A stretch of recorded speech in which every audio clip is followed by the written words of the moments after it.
Hello everyone, and welcome back, or welcome to my channel, Rose Between Pages. Rosie here, and today we are doing my August wrap-up, but we're also doing a August haul, which is a new addition to my channel, because I haul books every month, or I try to. I only read 2 books this month. So, let's dive in, shall we? First read The Decameron by Giovanni Boccaccio. This was okay. I just think it was too long for its contents. I will put the vlog that I did for this. Basically, this was a short story collection, and it was about these 7 women and 3 guys, and they was trying to run from the plague. They went to this countryside house and mansion, and they also was telling stories to each other, and it was basically like revolved around them telling stories to one another. So I gave this 4 out of 5 stars, and this was a classic. The book that I read in August is Speaking in Bones by Kathy Reichs. Now, this was amazing. You follow this doctor called Temperance, and you follow her trying to find this missing girl. It's really intriguing. I loved the ending. I loved this entire book. There is a vlog coming up about this, so not going to say too much. But this was like a mystery thriller, but it was also like a crime as well. I loved it. 5 out of 5 stars. So, let's get on to my haul. But first, let's start with the one that my dad gave me. This is Others by James Herbert. James Herbert is one of my dad's favourites. I've only read Moon so far. Nicholas Dismas is a private investigator, but like no other that has gone before him. He carries a secret about himself to which not even he has the answer. He's hired to find a missing baby, one that was taken away at birth. Or was it? His investigation takes him to a mysteriously located place called Perfect Rest. It's supposed to be a nursing home for the elderly, but is it? Here Dismas will discover the dark secret of the others, and in an astonishing and spectacular finale, he will resolve the enigma of its own existence. So I'm looking forward to this, because my dad gave me it. Let's get on to what I bought. So, that's a recent one that I bought. It's Ready Player 2 by Ernest Cline. And this is the hardback cover. And it's just so pretty. I love it. I love when as soon as you open it, it's like that. It's full black. Silver writing on the spine. This is the second one to Ready Player 1. So I have the paperback of Ready Player 1 and the hardback of Ready Player 2. I can't read the blurb of this if you haven't read it. I'll read out some of the quotes at the back. Enchanting, Willy Wonka meets the Matrix. An addictive read, part intergalactic scavenger hunt, part romance and all heart. A geek fantasia, 80s culture memoir and commentary on the future of online behaviour all at once. Delightful, the grown-ups Harry Potter. So, that's just the gist of it.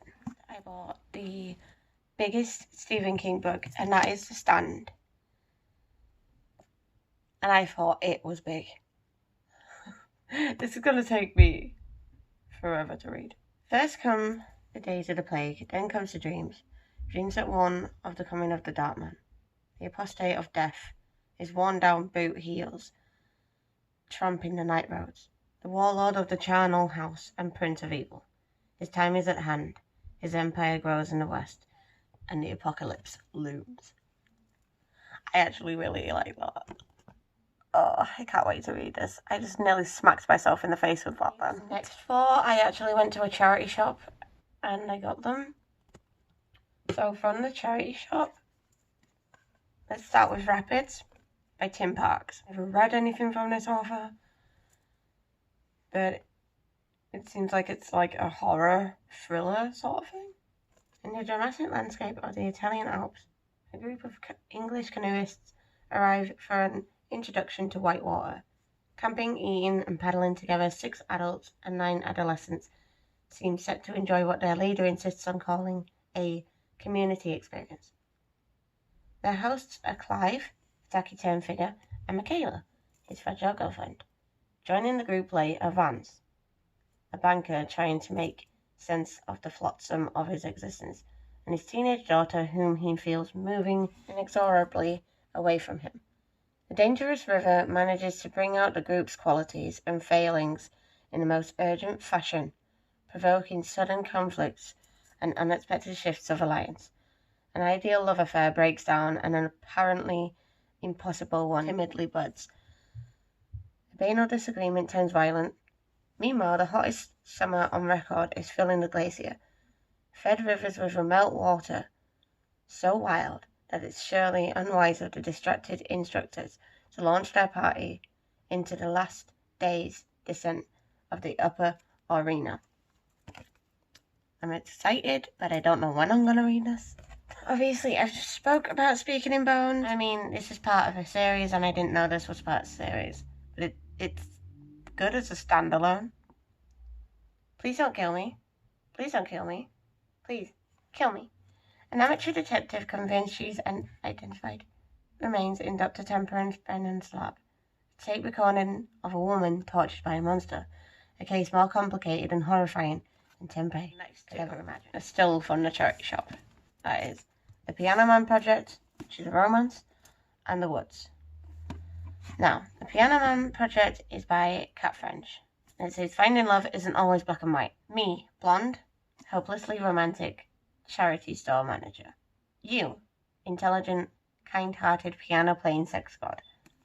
Sounds like 50 Shades of Grey already. Honey Jones has a problem. She's never had a boyfriend who's really done it for her. Luckily, her best friends, Nell and Tash, are determined to help, and so the hunt for Honey's perfect man begins. But when a stranger moves into the flat opposite, their plan soon goes awry. Hal is secretive, bad-tempered, and ticks none of Honey's boxes. Except maybe one. I really like the trope of enemies to lovers, or the trope of the girl or the guy has no luck with love and then they find the one. I really like those sort of tropes. So excited to read that. And then The Woods by Vanessa Savage. 2 girls went in, only one came out. Would just like to say that I got hooked by those 7 words on the cover itself. Reminds me of Slender Man, does this? I don't know why, I'm just getting the vibes. For Tess, her older sister Bella is her whole world. She's smart, beautiful, and popular. Everything Tess isn't. And since the death of their mother, it's just been them and their grieving father. But now, a new family has moved into the empty house on the edge of the woods, bringing with them a world of boys and alcohol. And Tess can feel her sister slipping away from her, until the bodies of 2 local schoolgirls are found in the woods, and Tess is convinced that this new family has something to hide. As events threaten to destroy everything they hold dear, Bella and Tess determine to bring the truth to light. So the 2 girls go into the woods. Intrigued about that one. Really. Next 3 I bought because of booktubers, and I was just really intrigued. I got The Deathless Girls by Kieran Millwood Hargrave. They say the thirst for blood is like a madness. On the eve of their defining day, 17-year-old Lil and her twin sister Kizzy are captured by the cruel Boyar Valka. Forced to work as slaves, they're stripped of hope, power, and everything they've ever known, until Mira, a fellow captive, gives Lil someone to live for and someone to love. But when the sisters hear of the mythical dragon, more monster than man, who accepts girls as gifts, their desperate existence is threatened once more. In this brutal world of dark desire and destiny, the girls must fight to save their own flesh and blood. even if that means accepting a fate beyond death. The breathtaking origin story of the Brides of Dracula. It's like a retelling of Dracula, but the Brides version. I've actually got Dracula up there. I got Assassin's Apprentice by Robin Hobb. And this is another fantasy. I really hope that I like this, because I really want to dive in and just get going with this. So, the Kingdom of the Six Duchies is on the brink of civil war when news breaks that the Crown Prince has fathered a bastard son and is shamed into abdication. The child's name is Fitz, and he's despised.